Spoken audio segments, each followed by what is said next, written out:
Today's episode is brought to you by Beam. Transform your sleep with Beam's Dream. It's the secret behind 15 million nights of improved sleep. You fall asleep faster, you stay asleep longer, and you wake up refreshed. And honestly, what's more important to your physical and mental health than sleep? Get up to 40% off at shopbeam.com/PDB and use code PDB.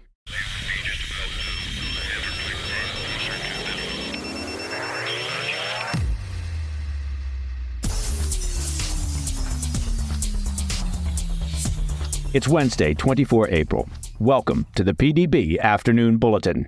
I'm Mike Baker, your eyes and ears on the world stage. Let's get briefed. First up, FBI Director Christopher Wray is sounding the alarm over the unprecedented threat environment currently facing the U.S., which he says is the most dangerous he's seen in his entire career. Also, we'll take a deeper dive into the long-delayed foreign aid package that President Biden signed into law just today, particularly how the U.S. is strategically deploying funds in the Middle East and the Indo-Pacific region. But first, our afternoon spotlight. FBI Director Christopher Wray recently spoke about the multitude of threats facing the American homeland, warning that he's never seen a threat environment this dangerous over his lengthy career. Speaking with Lester Holt of NBC News, Wray said America is besieged on all sides by adversaries, whether it's the threat posed by belligerent nation-states like Russia, Iran, and China, the heightened risk from Islamic terror, or the scourge of anti-Semitism that is proliferating in American cities. Wray told Holt, quote, "As I look back over my career in law enforcement, I'm hard-pressed to come up with a time where I've seen so many different threats all elevated and all at the same time. Even before October 7th, he said, if you and I were having this conversation then, we would have said that the terrorism threat was already elevated. But post-October 7th, it's gone to a whole other level," end quote. We should note, Director Wray has been sounding the alarm on the significantly increased risk of attacks within America's borders for weeks now, making a concerted effort to drive home the seriousness of the situation to both lawmakers and the American public. Earlier this month, Wray testified to Congress about the risk of an organized terrorist attack inside the U.S., similar to the massacre carried out by ISIS-K at a Russian concert hall in March. His urgency in getting this message out suggests that the risk of an attack is high, particularly as tensions remain inflamed in parts of the Islamic community due to the ongoing war in Gaza. Wray also touched on the controversial push to ban the China-linked social media giant TikTok. President Biden signed a bill today that will either force TikTok's parent company to sell the app or to see it banned from American app stores. Now, as we discussed this morning, despite its ties to the CCP, Americans are wary of the effort to restrict the app, particularly young voters who see it as an overreach, or more likely, who simply don't care. I mean, frankly, have you seen the cute cat videos on TikTok? Director Wray, however, drilled into the specific threats posed by TikTok and why every American should think twice before engaging with the app. Wray told Holt, quote, "TikTok, for us, represents a national security concern. TikTok's parent company is beholden to the Chinese government, so that for us manifests itself in three specific ways. It has to do with the data, it has to do with the recommendation algorithm, and it has to do with the software," end quote. Wray noted that the data collected through the app can be leveraged by the CCP for all manner of influence operations, which the CCP regularly employs to sway the opinions of the American electorate. He also warned that the data is informing China's foray into AI technologies, which he noted are, quote, "not remotely constrained by the rule of law," end quote. Wray said he would tell Americans who feel attached to the social media app to consider the aims of the Chinese government. Wray said, quote, "My message is you need to take into account who the Chinese government is, who the Chinese Communist Party is. Even if for some reason you don't care about that," he said, which I would argue you should, what about all of your friends, your family members, classmates, coworkers, neighbors?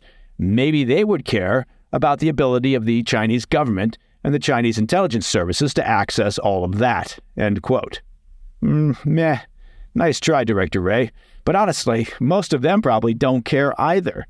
Look, honestly, I've spoken with more people who rant that the U.S. government is watching their every move, and then they jump on TikTok to while away the hours checking out dance clips and pet videos.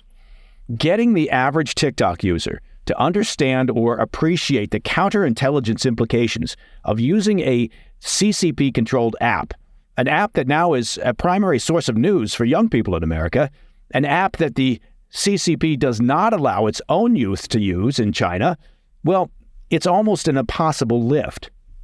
And it doesn't help that the U.S. president, who signed the TikTok sell or ban legislation today, and his campaign team used TikTok relentlessly to try and influence voters on the upcoming November election.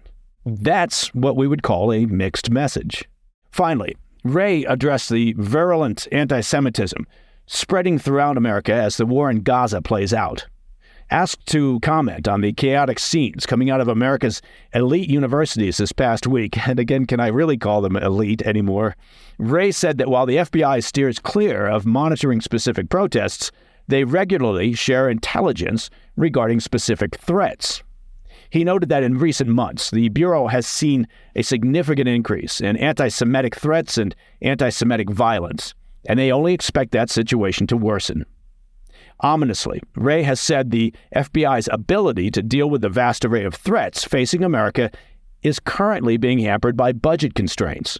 Officials told Congress earlier this month that their 2024 budget was around $500 million short. Oh, is that all? $500 million short of the funds that they need to fulfill their duties. Coming up after the break, we'll take a deeper dive into the long-delayed foreign aid package that President Biden signed into law today, particularly what the U.S. is doing to help strengthen Israel, as well as our allies in the Indo-Pacific region. I'll be right back. Welcome back to the Afternoon Bulletin. I want to return to the topic of the foreign aid bill signed into law by President Biden today. As we've been reporting, the total package is worth roughly $95 billion. However, up until this point, we've largely focused on the $61 billion that's been earmarked for Ukraine. Today, I want to take a quick look at some of the other beneficiaries of the legislation, namely Israel and Taiwan.